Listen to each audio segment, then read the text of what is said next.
Hafide, welcome to the Guam Contractors Association's GCA Today. And today I have a very, very special guest. I'm really honored to bring to you Captain Charles Esteves. Hafide, Captain. Charles Esteves, the Administrator for Office of Civil Defense, and thank you very much for having me today. I gotta mention, and I mentioned it to him earlier. I am a bit nervous because your bio is truly amazing. It is really a pleasure of the entire island that we have you as a representative of Homeland and Civil Defense because your years of service in the military, your background with the contractors. I mean, it's a perfect fit for this interview today.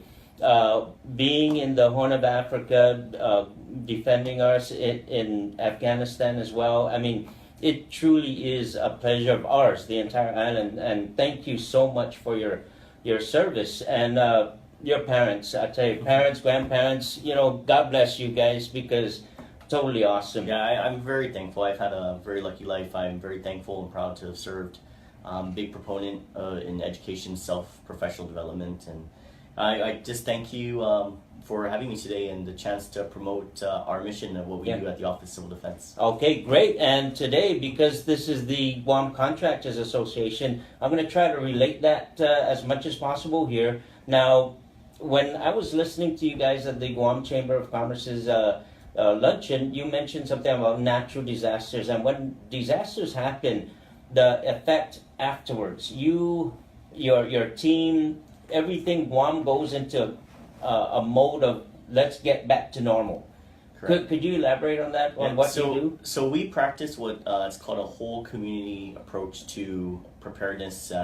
And I think what you're talking about is definitely after a natural disaster, that's the response and recovery.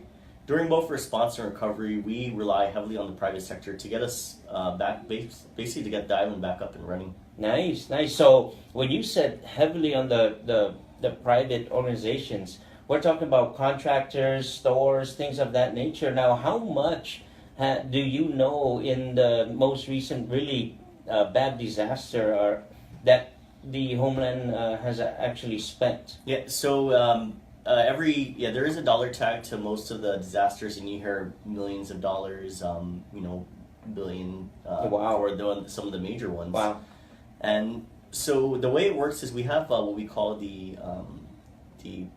it's a disaster assistance grant. Okay. And what this grant does is it allows government of Guam agencies and also some nonprofit organizations to assess their damages. Okay. And they would hire contractors directly.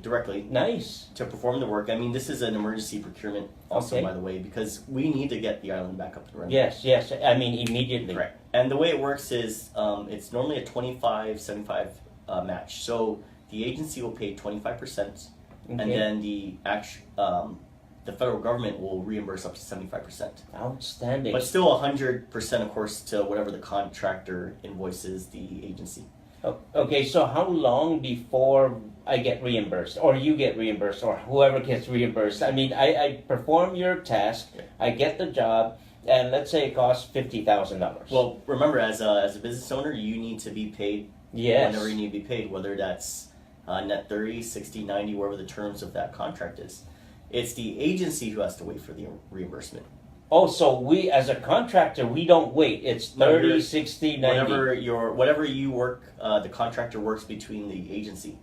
Now, remember, it is a time of emergency, so sometimes we just ask for patience because we know that sometimes the procurement process can take long, especially if we're trying to establish the accounts. We still need to do the assessment, the preliminary damage assessments, and so sometimes the actual mechanisms in place to do the payout may be a little spread out. And so we just ask for patience sometimes. Well, before the actual disaster takes place, is there a way where I have a small company, medium size or large, could I go into your office and say, I'm a contractor, I do this and that? Do you have a form that I could fill out that'll tell you what my services are or what I can provide you? So our office is primarily a coordination office. So for example, let's say we need backhoe services or we need any sort of heavy small equipment or whatever contractual services there are. They would actually go to the proponent agency So if it is a demo project, then more than likely it'll be DPW. Okay. But I can tell you that doesn't hurt to go to these different line agencies Okay. and ask them, say, in the event of an emergency, Okay. is it possible for us to have an open PO? Okay. Right on. Because the Office of Civil Defense does not execute contracts directly, but the proponent agencies do. Yeah, and at a time of natural disaster, and this is what we're talking about.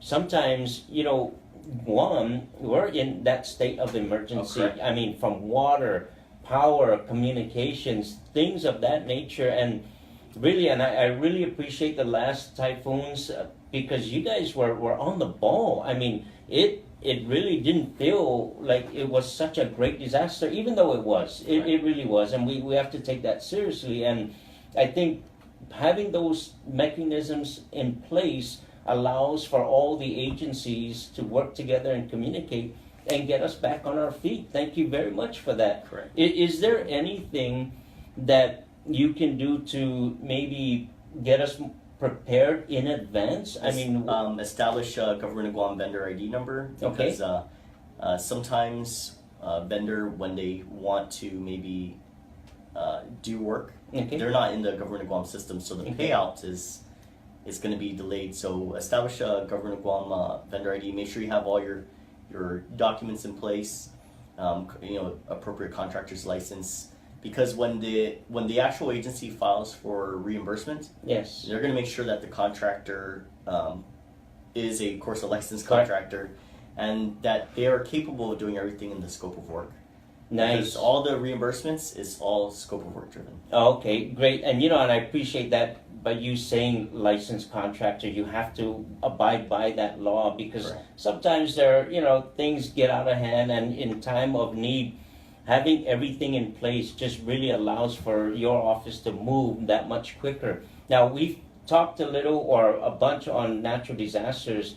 What if there is no disaster and you just need something to get done? Is that similar to what we have to do as contractors to? It's so some of the agencies, they do have open POs with Okay. contractors, and it can be for both emergency work and Okay. non-emergency type Okay. of work.